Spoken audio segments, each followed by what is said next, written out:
நடிகர் சரத்குமார் மனைவி ராதிகாவுக்கு சொந்தமான ராடான் மீடியா நிறுவனத்தில் வருமான வரித்துறையினர் சோதனை நடத்தி வருகிறார்கள். இதுகுறித்த விரிவான தகவலை வழங்குவதற்காக தலைமைச் செய்தியாளர் மகாலிங்கம் நம்மோடு இணைப்பில் இருக்கிறார். மகாலிங்கம், எவ்வளவு நேரமாக இந்த சோதனை நீடித்து வருகிறது? எதன் அடிப்படையில் இந்த சோதனை மேற்கொள்ளப்படுகிறது? கடந்த ஒரு மணி நேரமாக இந்த சோதனை என்பது தொடர்ந்து நடைபெற்று வருவதாக வருமான வரித்துறை அதிகாரிகள் சொல்லியிருக்கிறார்கள். தியாகராய நகரில் உள்ள ராடன் மீடியா அலுவலகத்தில் இந்த சோதனை என்பது தொடர்ந்து நடைபெற்றுக் கொண்டிருக்கிறது. 10க்கும் மேற்பட்ட அலுவலர்கள், வருமான வரித்துறை அலுவலர்கள் தற்பொழுது இந்த சோதனையில் ஈடுபட்டு வருவதாகவும் அங்கிருந்து வரும் தகவல்கள் தெரிவிக்கின்றன. கடந்த 7ஆம் தேதி அன்று நடிகரும் அரசியல் கட்சி தலைவருமான சரத்குமாரினுடைய வீட்டில் வருமான வரித்துறை அதிகாரிகள் சோதனை மேற்கொண்டார்கள். அந்த சோதனையினுடைய அடுத்த கட்டமாக தற்பொழுது ராதிகாவினுடைய இந்த ஊடக தயாரிப்பு நிறுவனத்தில் தற்பொழுது சோதனை என்பது நடைபெற்று வருவதாக அதிகாரிகள் சொல்லியிருக்கிறார்கள். குறிப்பாக சரத்குமார் மற்றும் சம்பந்தப்பட்ட நபர்களிடம் நடத்தப்பட்ட விசாரணையின் அடிப்படையிலும் அவர்களது வீடு மற்றும் அலுவலகங்களில் நடத்தப்பட்ட விசாரணையின் போது கைப்பற்றப்பட்ட ஆவணங்களின் அடிப்படையிலும் இந்த சோதனை என்பது தொடர்ந்து நடைபெற்று வருவதாக வருமான வரித்துறை அதிகாரிகள் உறுதி செய்திருக்கிறார்கள். வருமான வரித்துறை அதிகாரிகள் தற்பொழுது சரத்குமாரினுடைய வருமானம் மற்றும் சரத்குமார் மனைவியான ராதிகாவுடைய வருமானம் ஆகியவை குறித்தும் தற்பொழுது மிக தீவிரமான ஆவணங்களை சேகரித்திருப்பதாகவும் அவர்கள் தகவல் தெரிவித்திருக்கிறார்கள். எனவே தற்பொழுது அடுத்த கட்ட நகர்வாக இந்த வருமான வரித்துறை சோதனை என்பதை பார்க்கலாம் என்று அதிகாரிகள் சொல்லியிருக்கிறார்கள்.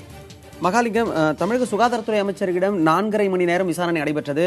சமத்துவ மக்கள் கட்சியின் தலைவர் சரத்குமாரிடம் 8 மணி நேரம் விசாரணை நீடித்தது. நீண்ட நேரம் விசாரணைக்கு பிறகு இன்று ஒரு 4 நாட்களுக்கு பிறகு மீண்டும் இன்று சோதனை நடைபெறுகிறது. இதற்கு என்ன காரணம் கூற முடியும்? கொட்டிவாக்கத்தில் உள்ள சரத்குமாரினுடைய வீட்டில் அதிரடியாக வருமான வரித்துறை அதிகாரிகள் கடந்த 7ஆம் தேதி சோதனை நடத்தினார்கள். அதற்கு பிறகு நேற்று அவர் நேரில் ஆஜராக சொல்லி சம்மன் அனுப்பியிருந்தார்கள். அந்த சம்மனை ஏற்றுக்கொண்ட சரத்குமார் நேற்று நேரில் நுங்கம்பாக்கத்தில் உள்ள வருமான வரித்துறை அலுவலகத்தில் நேரில் ஆஜரானார். அந்த விசாரணையில், அதாவது நேரில் ஆஜரானவரிடம் கிட்டத்தட்ட 100க்கும் மேற்பட்ட கேள்விகள் கேட்கப்பட்டதாக வருமான வரித்துறை அதிகாரிகள் சொல்லியிருக்கிறார்கள். அந்த கேள்விகளில் பெரும்பாலான கேள்விகளுக்கு அவர் தனக்கு பதில் தெரியாது என்று தெரிவித்திருந்ததாகவும் அதனால் நீண்ட நேரம் ஆனதாகவும் விசாரணைக்கு எடுத்துக்கொண்டதாகவும் அதிகாரிகள் தரப்பில் சொல்லப்பட்டிருக்கிறது.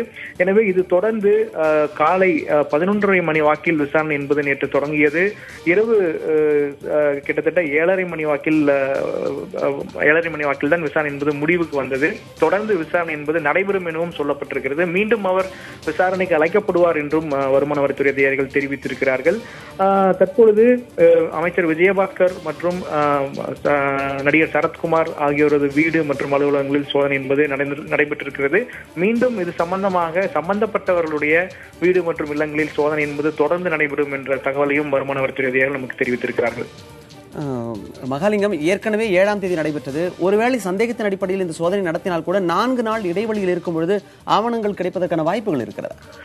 இது போன்ற தொடர் சோதனையை பற்றி நீங்கள் கேட்டதால் நான் ஒரு விஷயத்தை சொல்ல விரும்புகிறேன். குறிப்பாக ஒரு இடத்திலோ அல்லது ஒரு அலுவலகத்திலோ ஒரு சோதனை என்பது நடத்தப்பட்ட பிறகு வருமான வரித்துறை அதிகாரிகள் எந்த காலகட்டத்திலும் அடுத்த இடத்திலோ அல்லது சம்பந்தப்பட்ட இடத்திலோ சோதனை நடத்துவார்கள்.